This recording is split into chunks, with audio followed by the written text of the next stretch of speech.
Assalamualaikum warahmatullahi wabarakatuh. Alhamdulillah, salatu wassalamu ala rasulillah wa ala alihi wa sahbihi wa mawalah, la hawla wa la quwwata illa billah. Asbahna wa asbahal mulku lillah walhamdulillah. Lakal hamdu hamdan hamda wa laka syukru syukran syukra. Nahmaduhu wa bi ni'matihi tatimmus shalihat. Qala Allah Ta'ala fi kitabil karim, ya ayyuhalladzina amanu taqullaha haqqa tuqatih wa la tamutunna illa wa antum muslimun. Wa qala ta'ala, innamal mu'minuna ikhwatun fa aslihu dzata bainikum. Fa in astaqah hadithi kitabullah wa khairul hadi hadi Muhammadin sallallahu alaihi wasallam wa syarrul umuri muhdatsatuha fa kullu muhdatsatin fid dini bid'ah wa kullu bid'atin dhalalah wa kullu dhalalatin finnar. Amma ba'd. Yang kami muliakan Bapak Adib selaku sesepuh di tempat ini, yang kami muliakan pula Bapak Ishak, yang kami muliakan pula Bapak Dr. Priyono, yang kami muliakan pula Bapak Winner, Bapak Ibu yang kami muliakan yang tidak bisa kami sebut satu persatu. Syukur kita kehadirat Allah atas nikmat dan karunia-Nya, pagi yang cerah, pagi yang penuh kenikmatan, pagi yang Rasul pernah memberikan doa, Allahumma barik ummati fi bukurihim. Allahumma ya Allah, barik ummati, berikanlah keberkahan untuk umatku fi bukurihim, di pagi hari mereka. Maka di antara nikmat adalah kita berada di pagi hari, bangun tidur, alhamdulillah, miring ke sebelah kanan, itu adalah yang terbaik.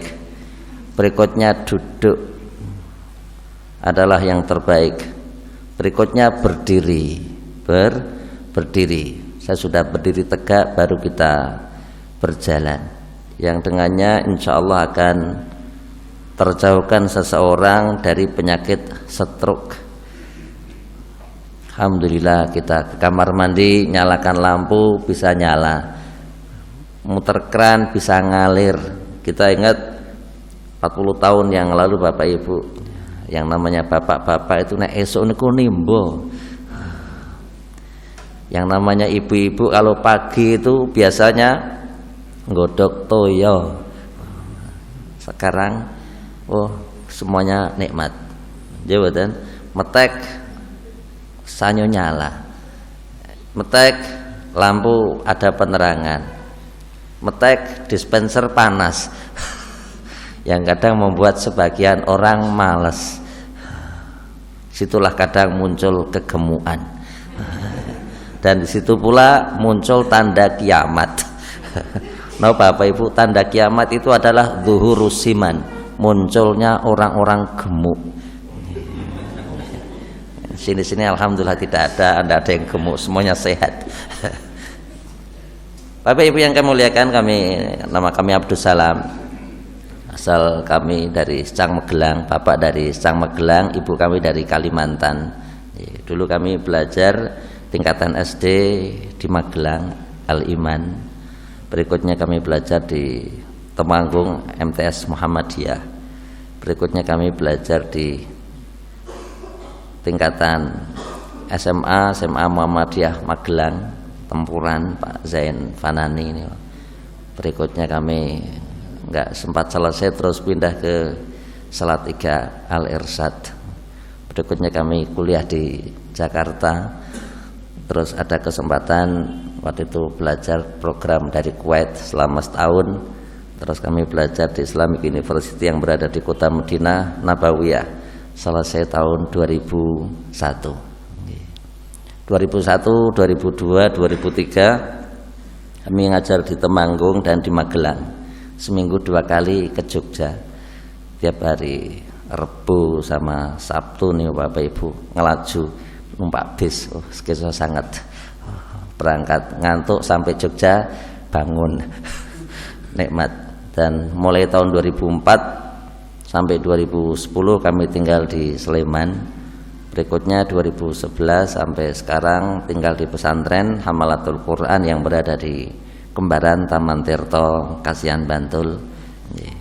Pusatnya di sana, ada cabang di dekat pesantren Ar-Rahmah di sini. Berikutnya kami ada cabang pula di Sanden. Alhamdulillah dan alhamdulillah. Bapak Ibu yang kami muliakan, barusan kita pun yang punya unjuan tunjuk bismillah santai mawon biar nggak tegang-tegang banget. Bismillah Bapak Ibu, dinikmati.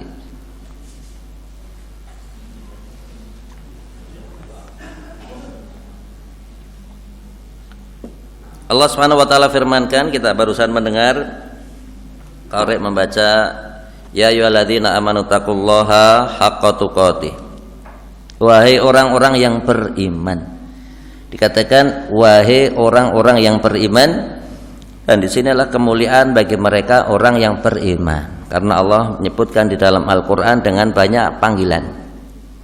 Ya Yuhannas, wahai para manusia, yang ditujukan kepada seluruh manusia.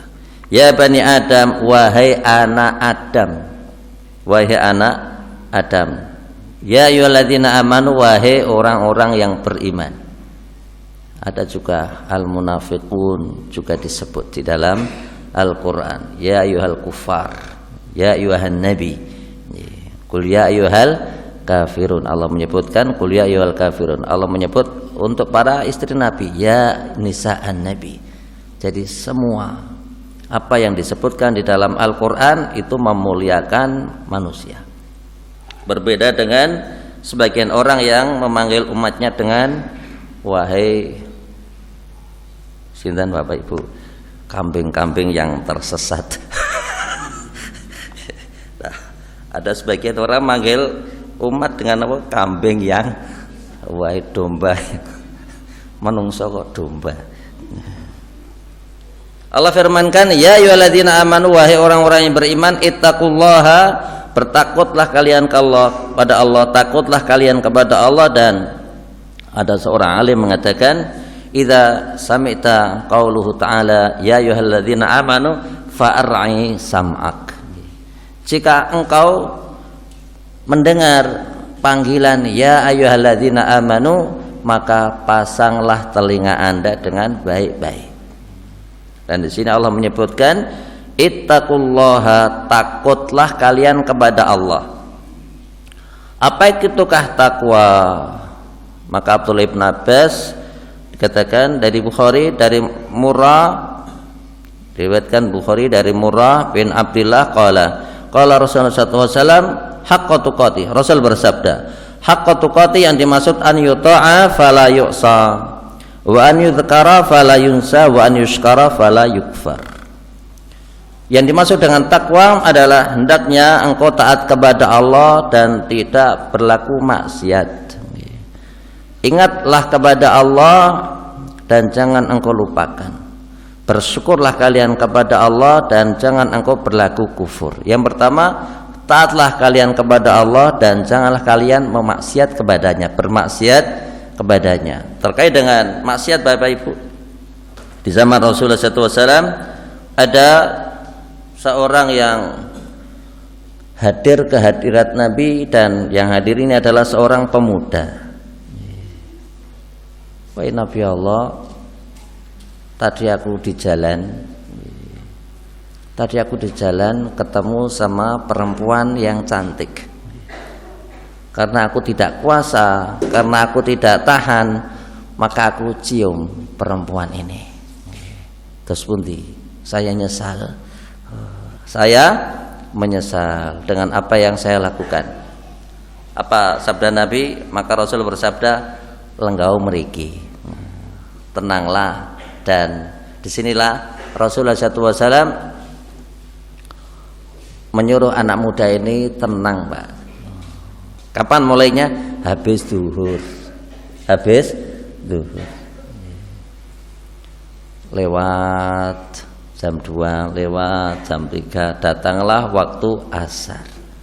Habis asar Rasulullah SAW baru dapat wahyu.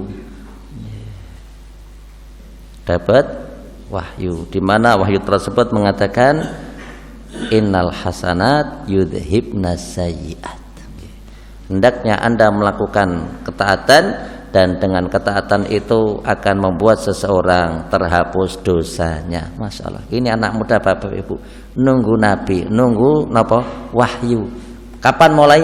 Habis duhur sampai sesudah asar. Coba kalau kita itu yang hadir, ngopo bil mau tengok-tengok. Jadi betul. Oh, Masya Allah, tadi disampaikan Ustadz pengawasannya pun 1 jam. Alhamdulillah. Kali jam ya mboten napa-napa. Oh, mboten napa-napa. Ngalah-ngalahi sing mboten ngantuk. Ini anak muda Bapak Ibu, sabar mboten Bapak Ibu? Oh, sabar. Dan dikatakan taat kepada Allah tatkala anak ini muda ini dikatakan aqimis sholata zulafan minal laili wa tarafan minan nahar. Tunaikanlah sholat di pagi hari dan tunaikanlah sholat di sore hari, dan lakukanlah perbuatan baik, niscaya akan menghapus semua perbuatan buruk. Pemuda ini saking senangnya, maka pemuda ini mengatakan aliyah khasa, wahai Nabi Allah, apakah ini khusus untukku? Tidak. Maka Rasul bersabda ini berlaku untuk seluruh manusia. Maka disinilah hiburan dan penting bagi kita semua. Apa itu? Siapapun di antara kita yang pernah melakukan maksiat, maka ketaatan itu bisa menghalanginya. An yuta'a fala yu'sa wa an yudhkara fala yunsa. Seseorang hendaknya ingat terhadap nikmat Allah dan tidak melupakan. Berapa banyak nikmat yang sudah kita terima. Nikmat kita dilahirkan, nikmat kita besar, nikmat kita bisa sekolah, nikmat kita bisa kuliah, nikmat kita bisa menikah, nikmat kita punya anak, nikmat kita punya tempat tinggal, nikmat punya kendaraan, nikmat kita tinggal di Sleman. Tinggal di Sleman itu nikmat badan, nikmat. Coba kalau Bapak Ibu perasaan ini, ada yang tinggal di Semarang, pengajian itu kadang napa lemut, kadang ngeten napa gerah, daerah Semarang itu belum lagi nonton krungu banjir, nggih mboten? Masya Allah, nikmat dan karunia. Dulu awal-awal kami ngisi di Jogja Bapak Ibu, kami ada pengajian, tapi sekarang lagi libur karena pandemi. Saya biasa ngisi di Masjid Keraton Jogja nih Pak. Awal dulu kami ngisi itu motor suruh parkir. Ini kok tamu-tamu kok rame, tambah banyak pengunjung, acara nopo saya nggak ngerti, itu ternyata sekatenan. Subhanallah. Begitu selesai pengajian, saya tanya, Mas ini pintu keluarnya mana? Lewat sini Mas. Oh, Masya Allah. Lewat kampung, lewat tembus Suronatan ya Bapak Ibu. Masya Allah, ada tulisannya situ, ngebut benjut. Motor harap dituntun, mesin harap dimatikan. Masya Allah. Itu masih ada tulisannya apa? Ngebut benjut. Masya Allah, luar loh, jalan sampai 100 meter lebih baru keluar. Masya Allah. Saya ngerasakan iki kayak sepisan motor kemeringet nonton motor. Gimana mereka yang tinggal di situ? Jadi boten pagi-pagi habis mandi seger, minyak wangian medal kemeringet malih. Belum nek poso. Jadi boten. Kenapa kok mereka tinggal di situ?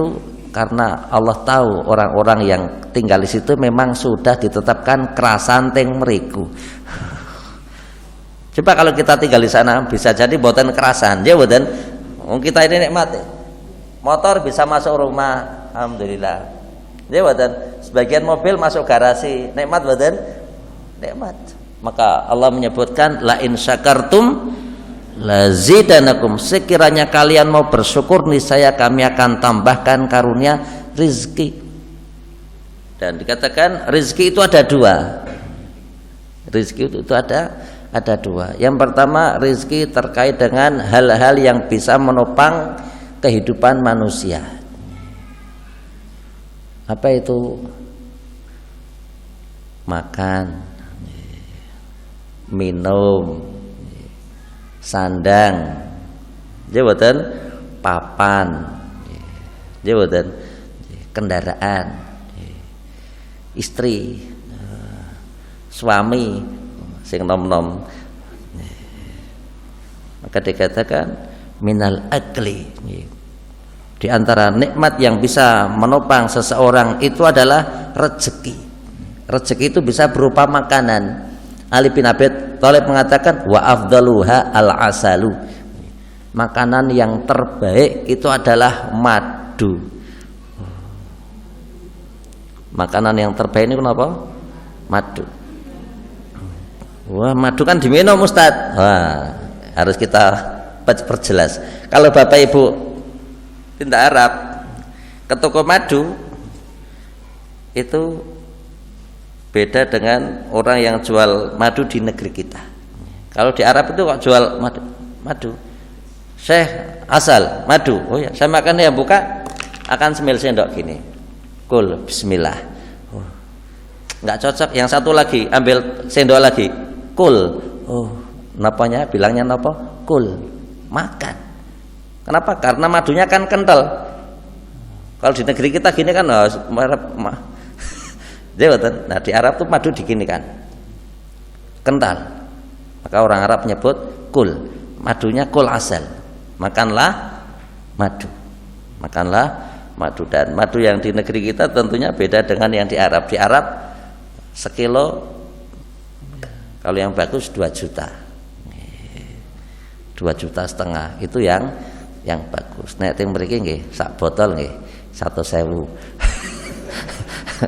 Jabatan belum nanti kalau campur toyo.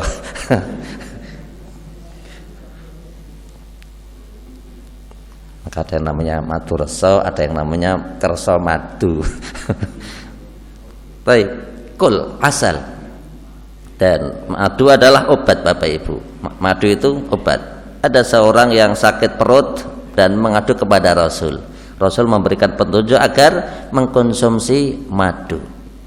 Sampai dia bilang,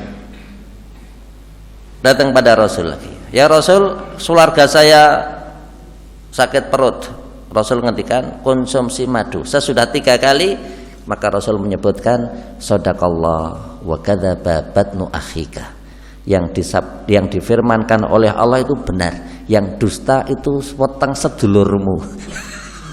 Kenapa? Orang sakit perut itu dengan madu sehat. Dengan madu apa? Sehat. Yang kedua, di antara bentuk rezeki adalah asyurb, minuman. Nika air putih. Mungkin lebih benar air bening saja nggih. Air putih niku madu. Dikatakan ma yashrubuhu al-insan wal hayawan. Jadi minuman yang paling baik adalah yang diminum oleh hewan dan oleh manusia. Napa niku? Air putih, air tawar. Maka air tawar itu membuat sehat. Sekarang kalau kita datang ke dokter, apa yang menjadi petuah dokter Bapak Ibu? Banyak minum air putih. Jabatan Ali bin Abi Thalib 1400 tahun yang lalu beliau mengatakan yang paling baik minuman itu adalah air putih. Tapi nek orang tua, Mbah ngunjuk teh putih kathah Mbah, ora ono rasane. Yang ketiga, di antara bentuk rezeki yang dengannya seseorang bisa menopang kehidupan adalah malbas, pakaian. Pakaian. Wa afdaluha dibaj. Pakaian yang terbaik buat laki-laki adalah wol. Pakaian yang terbaik untuk perempuan sutra. Sutra. Kalau Bapak Ibu preso, Imam Mekah nih, kalau Imam Masjid Nabawi, Imam Masjid Mekah Haram niku, mereka kan pakai mislah niku. Baju gamisnya putih. Ya boten, nanti ada baju kebesaran niku. Kadang warnanya hitam, kadang warnanya kuning, kadang warnanya coklat, ya boten. Itu kalau musim panas itu bening sekali bajunya. Warnanya kuning tapi bening. Putih juga sama, agak bening, nerawang gitu. Begitu musim dingin Bapak Ibu, tebal itu. Itu begitu dibuka gini Bapak Ibu, ini wol. Dibuka gini wol. Wah itu awes itu. Di atas 1.000 real, di atas 2.000 real. Wah, 7 juta, 8 juta nih kok. Wong Arab, ya betul. Itu pakaian-pakaian mahal itu, wol. Itu wol. Sehingga waktu musim dingin mereka tetap santai mau anget kok nih kok. Alhamdulillah di negeri kita tidak ada panas, nggak ada dingin. Ya betul Pak. Alhamdulillah.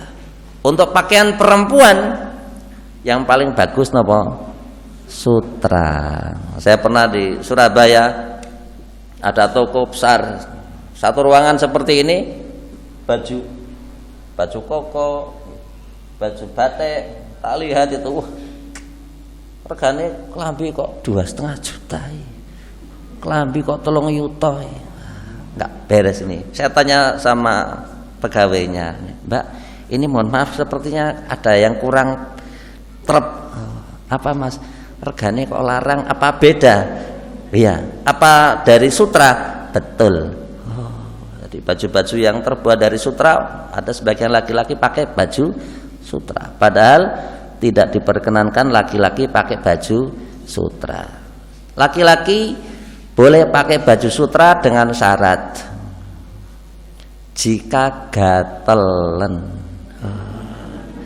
Karena dikatakan jika seseorang sudah berobat, dia gatelan, sudah berobat kok nggak sembuh, maka sekiranya dia pakai baju sutra akan menjadi penyembuh. Karena sesungguhnya baju sutra itu bisa menyembuhkan. Tapi tentunya yang gatalnya di tangan, yang gatalnya di baju, nggak terus kemudian gatalnya nang sikil. Kok pakai baju sutra elek? Nah, kok kayak gatal, ternyata gatalnya nang sikil. Nggak benar, itu yang kena gatal. Dan alhamdulillah kita ini kaum laki-laki itu nikmat, ibu-ibu juga nikmat, ya betul. Terkait yang dipakai itu, yang laki-laki itu pakai, kadang laki-laki itu esok pakai batik, awan batik, sore batik, bengi nggih sih nggo batik Pak. Layat nggo batik, kondangan nggo batik, ya betul. Laki-laki, ya betul Pak. Nek perempuan itu beda, pakaian esok opo, nanti siang nopo. Nanti ada pertemuan sore-sore nopo niku setiap kali bajunya beda, tasnya kadang nggih beda. Nek wong lanang niku nggih peci ngeten iki ngempun. Nek durung ilang kadang mboten ganti. Nggih betul. Makanya laki-laki itu simpel mboten Pak? Simpel. Laki-laki niku teng pundi mawon sekeca. Kadang sare mawon lenggah niku saged sare. Nek mboten pitados nek Jumatan niku. Makanya ibu-ibu itu kalau suaminya itu pulang Jumat itu ditanya, Pak, engkang khotbah sinten? Nah, itu perlu ditanya Bu. Ibu-ibu punya PR nih, kalau sudah kajian menikah. Apa itu tiap kali besok bar Jumatan niku suami ditanya, engkang khotbah sinten? Nah, nah ini kemutan Pak. Nah ini kemutan. Yang kedua, isi khotbahnya apa, materi khotbahnya nopo, sehingga nanti kan jawabannya macam-macam. Sinten sing khotbah ya Pak?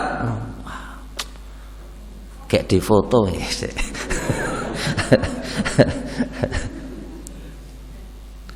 Bapak Ibu yang kami muliakan, tatkala ditanya sinten sing khotbah Pak? Raketo aku namburi. Oh ya wis maklum. Tapi begitu ditanya isine ini pun apa? Udan deres. Masjid iki wonten saenge kiwa tengen saeng kabeh ra krung. Padahal sare. Masyaallah. Dan disinilah diantara bentuk ujian itu apa Ibu? Orang sehat itu hendaknya bersyukur. Bersyukur dan tidak lupa. Yang berikutnya diantara bentuk nikmat yang bisa dengannya seseorang bisa kehidupannya baik adalah maskan, tempat tinggal. Tempat tinggal. Maka orang Jawa menyebut sandang, pangan, papan. Ya boten. Begitu kita berbicara papan, nikmat dan nikmat. Mungkin di antara kita ada yang sudah punya rumah sendiri, alhamdulillah. Ada yang dapat rumah tabon dari orang tua. Wonten Bu? Wonten, kadang dapat tabon, kadang tabonnya malah didol. Yang berikutnya kadang seseorang dapat nikmat itu karena dapat hadiah. Masya Allah, dapat rumah hadiah. Wonten. Ada yang dapat rumah dari orang tuanya, ada yang dapat rumah dari mertuanya, ada yang nyuwun sewu sampai punya anak belum punya rumah, ada yang ngekos, ada yang ngontrak. Dan demikian laki-laki hidup mulia, dan Rasul menyebutkan iskariman au mutsyahidan, hiduplah Anda mulia, kalau tidak mati syahid. Mati syahid kalau enggak hidup yang mulia. Makanya es yang mulia ini pun apa? Es krim. Ya betul Pak. Es yang enak ini pun apa? Es krim. Maka sama sekali es karim. Es kariman, hiduplah mulia. Es krim. Es yang lembut. Es yang lembut ini kenapa? Es krim. Ya boten, ibu-ibu kalau mau tindakan pakai pelembab boten Bu? Kadang pakai pelembab. Nggih, sing nom nek pun tua nggih, kadang mambune pun benten. Tanda tua itu mambu PPO.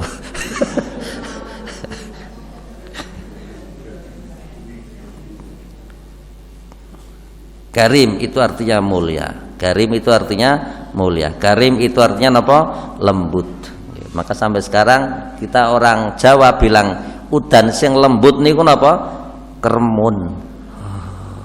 Kremun mboten, Pak? Udan lembut niku kremun mboten? Sampai nama mobil saja yang lembut namanya Karimun niku. Nggih mboten? Kita lanjut. Pakaian, sandang, pakan, ya mboten. Berikutnya adalah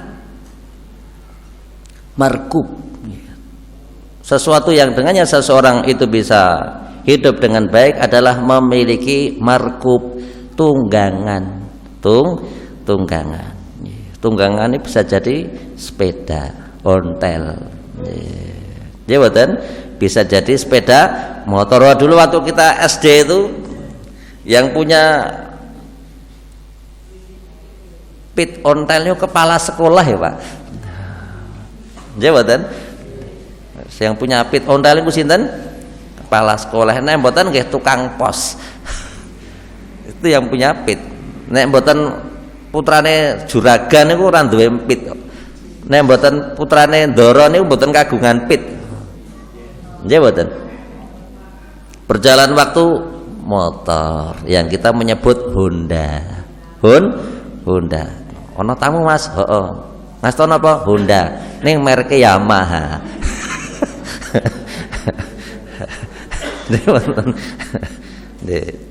Honda. Berikutnya berjalan waktu, masya Allah, Allah beri kemudahan. Ada yang punya roda 3, Tosa. Ada yang beca, jawatan. Ada yang punya roda 4, mobil. Ali bin Abi Thalib mengatakan wa afdaluha al-khail. Tunggangan di zaman Ali yang paling bagus adalah khail, kuda. Masya Allah. Bahkan sampai sekarang orang punya kuda niku mewah mboten Pak? Iya. Orang punya motor biasa. Orang punya mobil banyak yang punya, tapi orang punya kuda luar biasa mboten?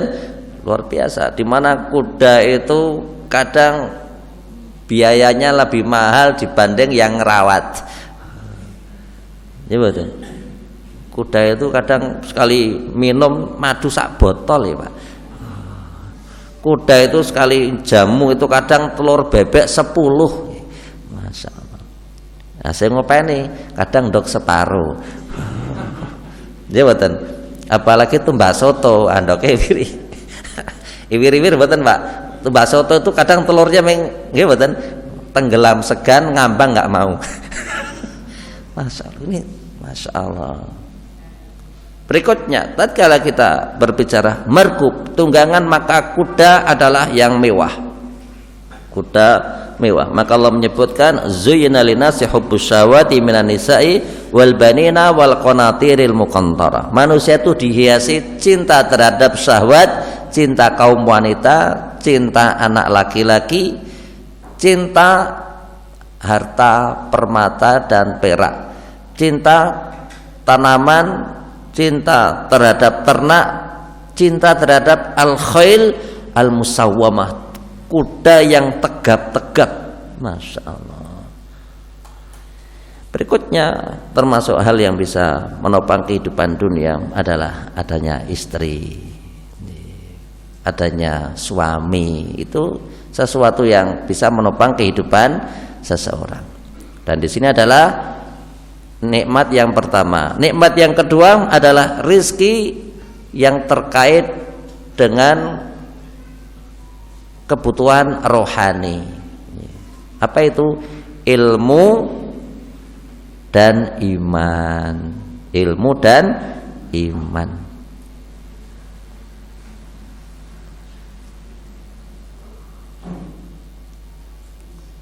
Begitu kita berbicara ilmu dan iman, maka ayat sesudahnya barusan kita mendengar bersama wa'tasimu bihablillah. Jawaban, berpegang teguhlah kalian dengan tali Allah, wala tafarraqu, dan janganlah kalian berselisih. Tadi, ya ayyuhalladzina amanu taqullaha haqqa tuqatih wala tamutunna illa wa antum muslimun. Bertakwalah kalian kepada Allah dengan sebenar-benar takwa. Sebelum kita berbicara terkait dengan ukhuwah, maka di sini Allah perintahkan kita agar kita bertakwa kepada Allah dengan sebenar-benar takwa. Umar bin Khattab suatu saat pernah bertanya kepada salah satu sahabatnya, apakah itu takwa? Maka sahabat ini berkata, wahai Umar, apakah Anda pernah jalan dan di depanmu ada kerikil-kerikil yang tajam, di depanmu ada duri, apa yang kau lakukan? Umar berkata, samartuha, aku akan berusaha menghindari duri itu. Maka sahabat ini mengatakan, demikianlah hakikat takwa. Apa itu? Di dalam kehidupan ini banyak ujian, Bapak Ibu, banyak ujian, dan Allah menyebutkan wala tamutunna illa wa antum muslimun, dan janganlah kalian meninggal kecuali dalam keadaan Islam. 2 tahun kita perlu sabar. Bawa masker, Masya Allah. Tiba-tiba dia ngasih masker aja, dan kita nggak pernah ngerti masker kita tuh. Yang penting masker itu yang ngasih nggih Pak Priyono dan teman-temannya, Pak Dokter, jabatan. Kita tidak ada masker jabatan. Begitu ada corona, ketentuan pemerintah suruh pakai masker, akhirnya pada pakai masker. Teng masjid rangkum masker mawon ada tulisannya, masjid ini khusus bagi mereka yang pakai masker. Ada lagi masjid ditulis, Bapak Ibu, masjid ini khusus untuk sinten warga. Insyaallah menyedihkan. Sehingga nikmat dan karunia besar begitu kita sekarang ini sudah mulai longgar. Sungguh pakai masker niku ngerepoti mboten? Ngerepoti. Muncul masker-maskeran niku awal-awal musim pandemi itu, Masya Allah. Kadang saudara itu datang ke tempat saudaranya itu dipaido. Simbah ki rene tuwa. Simbah ki kok malah merene. Siwa ki kok malah merene ya. Ngerti mah corona kok malah dolan-dolan. Jawatan, kita sangat sedih. Kapan? Tatkala lewat musim yang kita kenal dengan musim corona. Pagi-pagi kita dengar innalillahi wa inna ilaihi rajiun. Masya Allah, hampir tiap hari, Pak. Jawatan, kadang sehari 2, kadang sehari 3. Innalillahi wa inna ilaihi rajiun. Kita yang berada di kamar mandi buru-buru matikan keran. Sapa sing mati kae? Telah meninggal dunia bapak ini usia 90 tahun, langsung dinyalakan lagi kerannya. Wis tuwa. Mancen wis tuwa. Langsung dinyalakan lagi kerannya, Pak. Masya Allah. Hal yang menyedihkan, kapan tatkala kita ini hari-hari kok sering dengar suara ambulan. Banyak yang sedo, pegawai rumah sakit sedo, dokter sedo. Jawatan corona, kita tidak mengenal siapa yang meninggal. Jawatan, makanya orang meninggal itu beda dengan yang lainnya. Apa itu Bapak Ibu? Orang meninggal kapan saja itu patut. Jawatan, sedo 90 tahun patut badan. 50 tahun sedo patut badan, patut. Jadi pernikahan yang dilalui seseorang itu beda-beda. Ada yang sesudah menikah 50 tahun baru sedo. Masya Allah. Nonton betul Pak? Ada seseorang yang kecil lahir seminggu sedo. Patut betul Pak?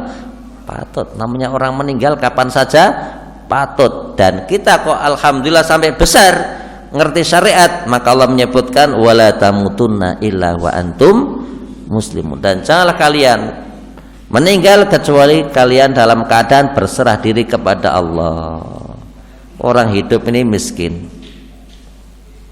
Orang hidup itu kasihan. Orang hidup niku mesake. Ya betul. Orang hidup niku mesake betul Pak. Coba saja.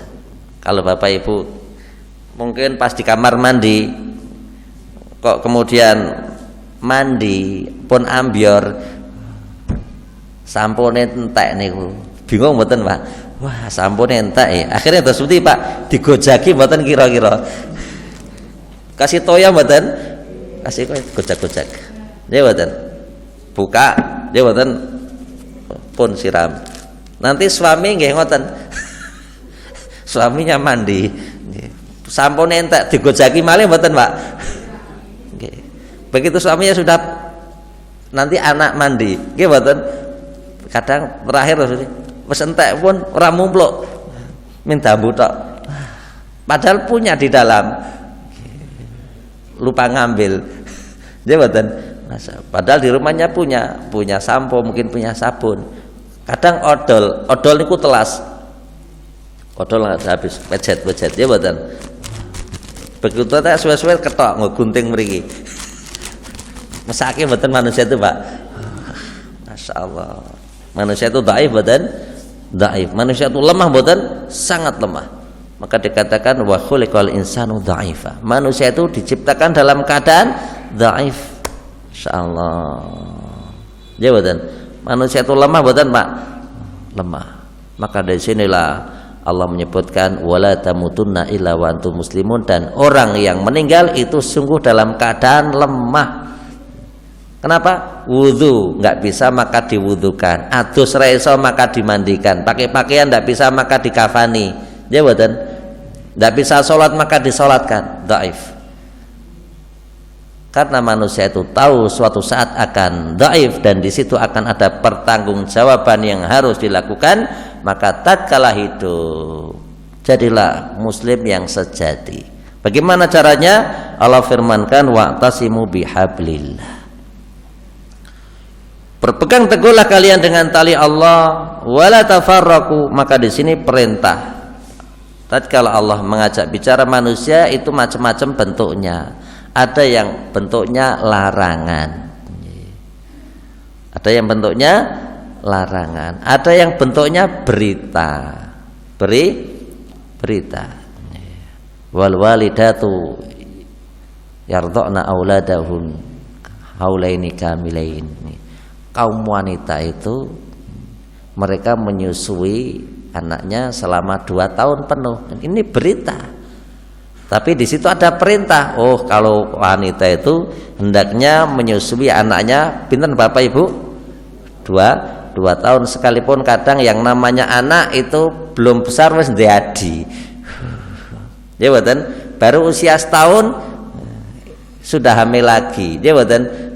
Sehingga kadang orang ditanya, Bu, ini Mbak ini sama Mas ini kok letnya kok cedak nggih? Wah niku ra sengaja Mas. Kok kesundulan niku? Wah niku ra sengaja. Oh, masyaallah. Nek mboten sengaja, nek besok metu wedok mestinya dikasih nama Radiniati.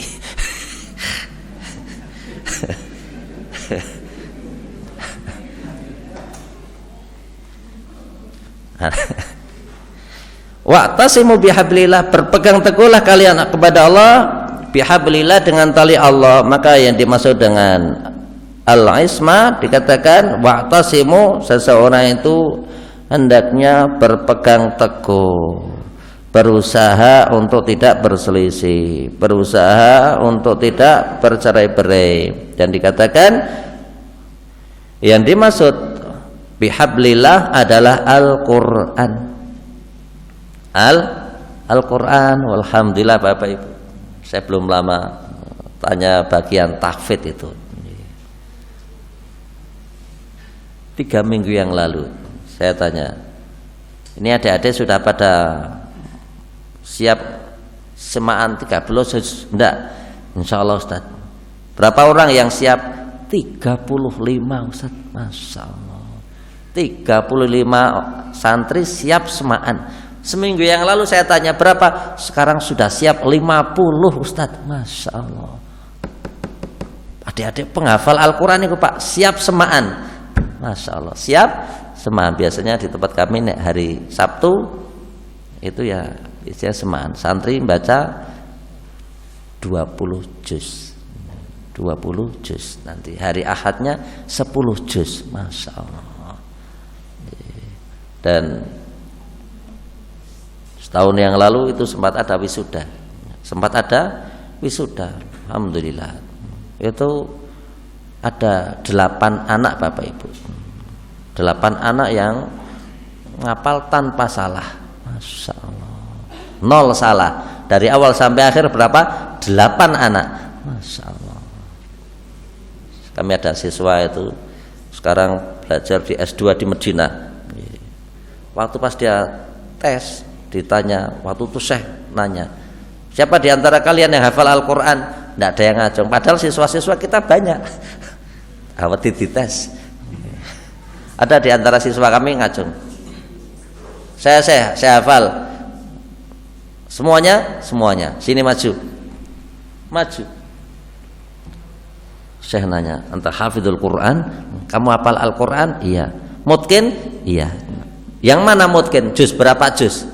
Saya dari awal sampai akhir saya mutkin. Masya Allah. Saya dari awal sampai akhir saya mutkin semua. Tidak ada yang saya ragu. Saya hafal 100%. Bisa dicoba? Silakan. Saya baca apa saya? Ya terserah. Teman saya baca kulhu. Sudah baca Al-Ikhlas rampung. Kemudian saya nanya, siapa yang hafal Al-Quran? Oh dong ngajeng Pak. Langsung diterima nih, langsung diterima di Madinah. Sekarang S2 di Madinah, hafalan bagian Al-Quran. Dari kampus berdiri sampai sekarang belum pernah ada yang S2 di dalam hafalan Al-Quran kecuali nih kok Ustaz Afid Ikhwanuddin, orang Cilacap, nikah dapat orang Magelang. Masyaallah. Wa'tasimu bihablillah, berpegang teguhlah kalian dengan bihablillah, tali Allah, maka yang dimaksud Al-Quran. Wala tafarraqu, dan janganlah kalian berselisih. Apakah yang bisa menyebabkan seseorang itu berselisih? Yang pertama, seseorang itu berselisih bisa jadi karena kemusyrikan. Orang bisa jadi berselisih karena apa? Kemusyrikan, syirik. Yang satu mengatakan, aku punya keris sakti Mondraguna. Yang satu mengatakan, aku punya ikat pinggang. Jauh lebih baik. Yang satu lagi mengatakan, aku punya tongkat. Ini tongkatnya tidak sembarang tongkat, terbuat dari kayu kuka, yaitu sejenis tongkatnya Nabi Musa. Kemusyrikan. Rasulullah SAW suatu saat pernah melihat seseorang yang memakai gelang. Ra'a Rasulullah sallallahu alaihi wasallam rajulan wa fi yadihi halqatan min sufrin. Rasul pernah melihat seorang laki-laki dan di tangannya ada gelang terbuat dari benang warnanya kuning. Kemudian Rasul bertanya, "Mahadhihi?" Yang kamu pakai ini apa? Maka sahabat ini mengatakan, "Minal wahina." Wahina bi Allah, yang aku pakai ini tiada lain untuk tolak bala. Biar aku kebal. Biar aku tidak ada memiliki rasa takut sama sekali. Maka Rasul menghentikan, "Inzi'ha fa innaha la taziduka illa wahana." Sesungguhnya apa yang kamu pakai ini tidak bakalan menambah kecuali rasa takut. Innaka law mitta wahya alaika ma aflahta abada. Ketahuilah sekiranya engkau ini meninggal, kok gelang ini masih engkau pakai, niscaya engkau tidak bakalan jaya selama-lamanya. Dalam artian masuk neraka kekal abadi. Jadi hal yang bisa menyebabkan seseorang itu terjadi perselisihan adalah karena kesyirikan. Kadang seseorang bangga dengan niki Pak, cincin ake. Oh, ake ini luar biasa. Jenengan nek tabrakan asal tidak kena saja insya Allah aman. Oh. Masya Allah. Dan beberapa waktu yang lewat, mungkin 10 tahunan yang lalu, saya ada jemaah pengajian simbah-simbah niku. Dia ngendikan, "Pak Ustadz, sebelum bapak saya itu meninggal, saya dapat wasiat." Wasiat apa Mbah? Wasiat saya, wasiat yang diberikan kepada saya agar saya itu menjaga keris.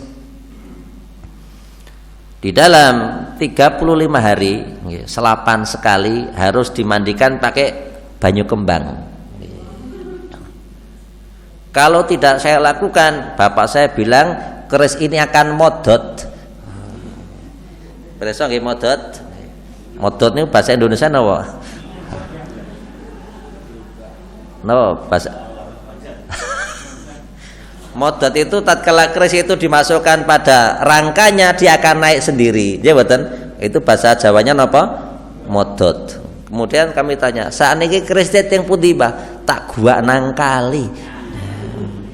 Lah saudara-saudara dos pundi, sederek-sederek, aku ora urusan sama saudara Ustaz, saya enggak ada urusan sama saudara saya. Urusan saya nanti kalau takut sama Allah. Kalau enggak saya buang, apa manfaatnya saya belajar tauhid sama Ustaz? Oh, ampun, berarti paham dia betul. Masyaallah. Jadi seseorang itu bisa jadi terjerumuskan karena apa? Syirik. Yang kedua, seseorang itu bisa berselisih gara-gara sihir. Sihir. Maka dikatakan di dalam Al-Qur'an, yufarriqu baina mar'i wa zauji. Yang namanya sihir itu bisa menyebabkan seseorang terjauhkan, seseorang berpisah dengan sinten kekasihnya. Istri selisih sama suami bisa jadi dibuat. Suami sama istri. Nggih mboten? Makanya seorang muslim tatkala hidup itu banyak bertakwa dan bertakwa kepada Allah. Ada orang itu nyihir itu dengan berbagai macam cara. Di Saudi Arabia Bapak Ibu, kami tahun 98. Tahun 98 kami pernah dikumpulkan oleh para waktu itu mahasiswa dikumpulkan, ada beberapa syekh yang memberikan pertanyaan. Syekh mengatakan, kami di Arab Saudi ini kadang khawatir dengan keselamatan kami, khususnya apa yang kita khawatirkan jika pembantu, entah itu sopir, entah itu pembantu dari Indonesia, karena sebagian mereka punya sihir. Sebagian mereka punya sihir. Saya pengen tahu apakah yang menyebabkan sebagian orang Indonesia belajar sihir. Ada kawan mengatakan, ngacung, mungkin sebagian pembantu, sebagian sopir, kenapa mereka belajar sihir? Tiada lain untuk jaga-jaga, untuk jaga jaga-jaga. Kemudian Syekh memberikan cerita bahwasanya di Jeddah pernah ada seorang TKW. Bapak Ibu preso TKW niku kadang nggih ngoten niku. Nggih mboten. Cara to nek Jawane niku nggih mentel lah. TKW baru datang ke Arab. Kemudian dia melewati tailor, tukang jahit. Tukang jahit. Begitu datang ke tukang jahit ini, apa yang dilakukan pembantu ini? Dia melihat di tailor itu orang Pakistan, gede dhuwur, ganteng, rambutnya klimis. Apa kata TKW ini? Jenengan ini pakai minyak apa? Kok iso rapi, iso klimis? Apa kata orang Pakistan ini? Kamu mau katanya. Kalau kamu mau besok ke sini, tak kasih 9:30 ke sini. Tak kasih minyak. Oh ya. Begitu besok kasih minyak. Kasih minyak Bapak Ibu. Dikasih minyak, sorenya pembantu ini mandi. Habis mandi keramas, dia mau pakai minyak yang dikasih orang Pakistan tadi. Majikannya, sini, dari mana kamu kok? Wong Indonesia terus anyar kok Indonesia kok ini bukan bahasa Arab, bahasa Urdu. Enggak jelas ini. Dari mana ini? Di desa-desa enggak ngaku-ngaku, akhirnya ngaku dari tukang jahit sana itu tailor. Oh ya sudah. Sebelum kamu pakai biar saya pakai. Dia manggil kucing Bapak Ibu. Kucing. Akhirnya kucing itu disiram pakai minyak tadi yang dikasih tailor tadi. Besok tiap hari tiap jam 9:30 kucing ini apel ke tukang jahit tadi. Sihir betul nih kok? Sihir. Sihir. Jadi sihir itu sekarang tuh kadang terjadi. Kadang di televisi. Dia betul Pak. Jadi tontonan betul niku. Datangnya orang ke paranormal mau usaha kadang sihir. Ya betul. Ya apapun bentuknya, apapun istilahnya, kadang si fulan mau buka toko, sesuk tak takokke wong pinter. Tak goleke toyo nang Pak Yai. Dia betul. Sihir betul niku Pak kadang. Makanya sebagian tukang sihir namanya paranormal. Para itu separuh, normal separuh normal. Dia betul. Nah, termasuk tatkala kita berbicara sihir Bapak Ibu, ada di Arab Saudi seorang niku perempuan, belum ya mungkin beberapa tahun yang lalu terjadi. Yang penting musim HP-an nih, kalau sudah musim HP, itu ada seorang perempuan itu apa di dalam nih orang pasang status itu Pak, gambar suaminya ganteng. Begitu pasang status, teman-teman perempuan ini banyak yang nggak suka. Akhirnya tersebut Pak, yang laki-laki ganteng ini disihir, akhirnya jadilah dia orang yang linglung. Masya Allah. Jadi orang linglung itu bisa tersebut Pak disihir melalui dengan gambar, melalui dengan rambut, makanya hati-hati. Kalau kita kok masang status ya berdoa. Jawatan berdoa. Tatkala kita berbuat sesuatu berdoa. Kenapa? Jangan sampai kita melakukan sesuatu yang kadang muncul hal-hal yang tidak kita harapkan. Jawatan Rasulullah SAW pernah kena sihir, badan pernah kena sihir. Rasul apa? Rambutnya Rasulullah SAW dikumpulkan dan disihir oleh seorang yang bernama Labid ibn al-Aqsam, orang Yahudi. Seseorang bisa menyihir dengan apa? Rambut. Seorang nyihir dengan niku Pak, alas kaki, apa tepaan jalan niku kaki. Nggih mboten? Perempuan kok ndak suka sama laki-laki, oh bisa dibuat suka. Oh, diambil tanahnya. Nggih mboten? Gonang dukun. Saged mboten, Pak? Oh, bisa. Maka hati-hati. Maka hal yang bisa menyebabkan seseorang berselisih apa itu Bapak Ibu? Sihir. Yang ketiga, hal yang bisa menyebabkan seseorang itu berselisih adalah al-asabiyah. Al-asabiyah ataukah kesukuan. Kesukuan. Kesukuan itu bisa macam-macam, bisa jadi karena latar belakang kekeluargaan, ya betul. Bisa jadi kesukuan itu karena wilayah ataukah daerah. Kesukuan itu bisa jadi karena organisasi. Kesukuan itu bisa jadi karena kelompok. Maka Rasulullah SAW suatu saat pernah ditanya, ya Rasulullah, ar-rajulu yuqatilu lil maghnam, war-rajulu yuqatilu liyura makanahu, war-rajulu yuqatilu hamiyatan. Qala faman fi sabilillah. Wahai Nabi Allah, ada di antara kami yang berperang itu karena pengen cari harta. Di antara kami ada yang berperang karena pengen dibilang pahlawan. Ada di antara kami berperang karena aspek golongan. Siapakah mereka yang jihad di jalan Allah? Maka Rasul bersabda, man qatala litakuna kalimatullahi hiyal ulya fahuwa fi sabilillah. Barang siapa yang berperang dalam rangka menegakkan kalimat Allah, maka dialah adalah orang yang menegakkan kalimat Allah dan dia berdiri di atas jalan yang hak. Maka di sini seseorang bisa jadi berperang karena banyak faktornya, ya betul. Dan seorang muslim tatkala hidup, jangan sampai kita ini berdagang dengan Allah karena hamiyatan, ya betul, karena kelompok. Dan sekarang ini seorang mukmin hendaknya bersatu. Muhammadiyah saudara kita, NU saudara kita, Persis saudara kita, jawatan. Umat Islam harus bersatu. Umat Islam harus bersatu.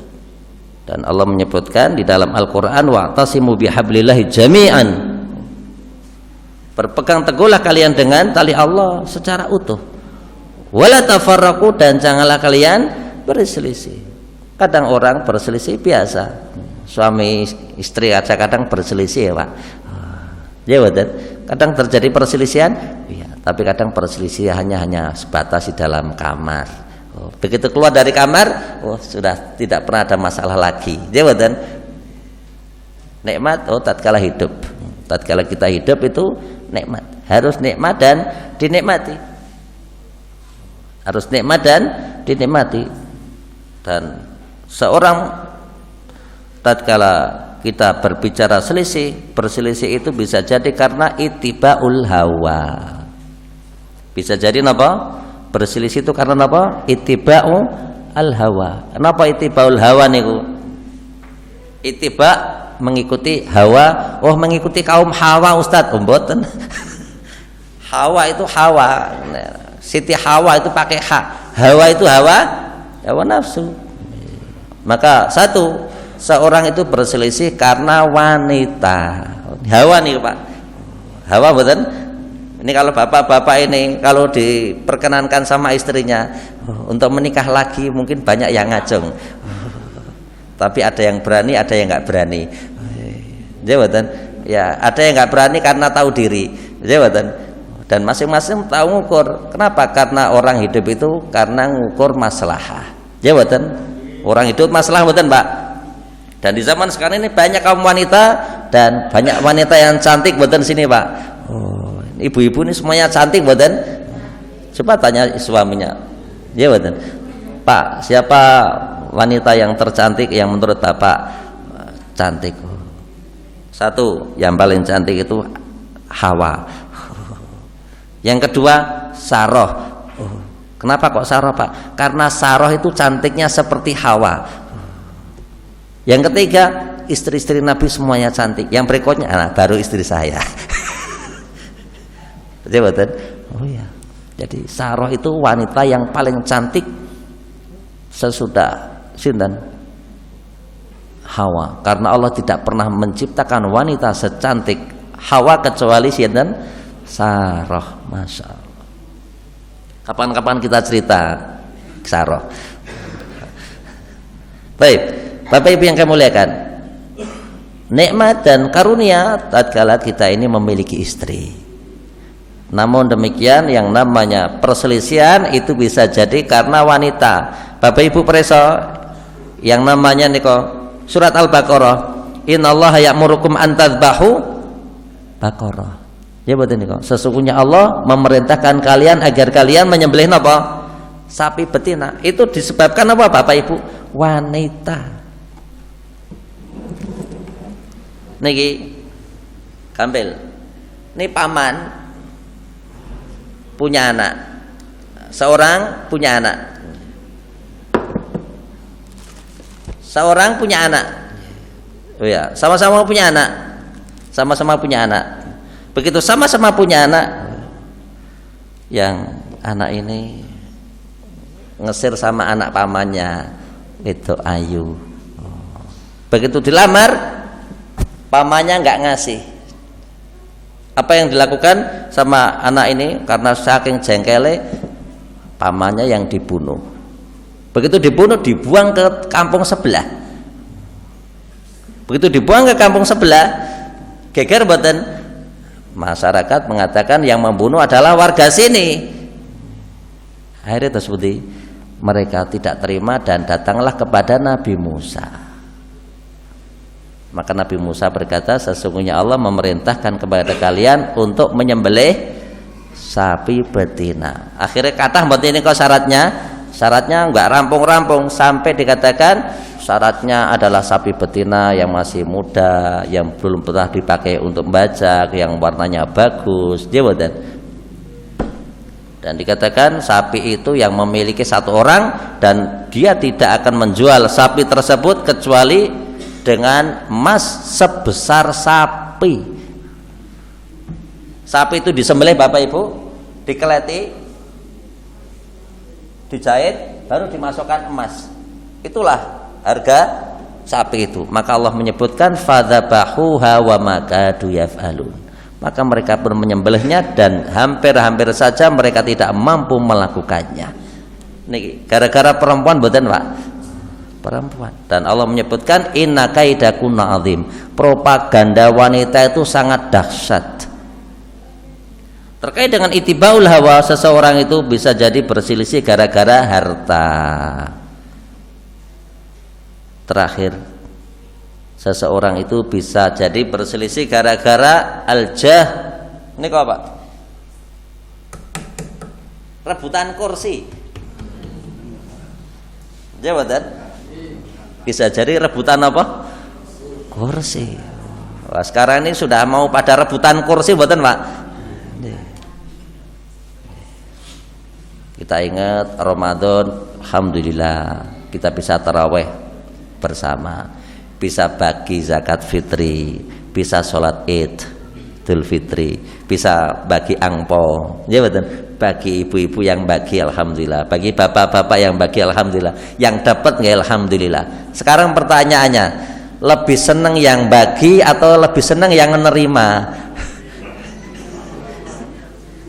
Ibu-ibu, kalau kita bicara angpo nih kok, lebih suka yang nerima atau suka yang bagi? Wah, senang saya nompo Ustaz. Ternyata begitu sama-sama ditimbang, ternyata lebih senang yang bagi. Masya Allah. Pada senang niku. Padahal sama-sama senang. Seorang Muslim begitu melalui Idul Fitri, maka datanglah Idul Adha. Ada yang lebaran hari Sabtu, ada yang lebaran hari Ahad. Jawatan nih kok. Dan tidak masalah. Dan tidak masalah. Yang lebarannya hari Sabtu, nyembelih Sabtu. Yang lebarannya hari Ahad, nyembelih hari Ahad. Kok ternyata ada orang yang bagi daging, padahal dia posisi hari Sabtu. Pak, niki antan daging saking ini. Padahal dia posisinya masih puasa. Ditompo mboten daging tadi Pak. Nah, ditompo nggak bakalan kok balik ke Amir. Kula mboten purun, durung bodoh ya. Masya Allah. Dalam hal agama saja kita bisa bersatu, maka dalam hal urusan dunia harus bisa bersatu. Kok kita ternyata salah, satu di antara kita beda dengan teman kita, dengan saudara kita, kok beda pilihan, tidak apa-apa. Ya betul. Yang jelas seorang mukmin selalu mencari yang terbaik, pemimpin yang agamanya baik, yang akhlaknya baik, ketakwaannya baik, yang dengannya seseorang akan terhantarkan kepada suatu hal yang mulia, yaitu negeri yang baldatun thayyibatun wa rabbun ghafur.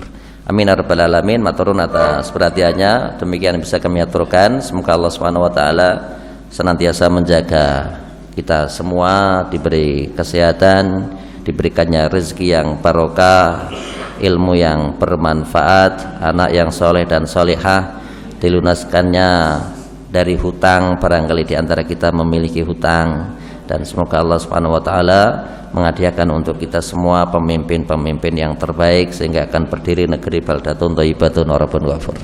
Amin ya rabbal alamin. Demikian Bapak Ibu yang bisa kami aturkan. Ada hal yang kurang berkenan, mohon maaf yang sebesar-besarnya. Barangkali di dalam tutur kata penyampaian ada yang kurang terap, mohon maaf. Semuanya tidak ada unsur keburukan, semuanya pengen kebaikan. Matur nuwun. Assalamualaikum warahmatullahi wabarakatuh.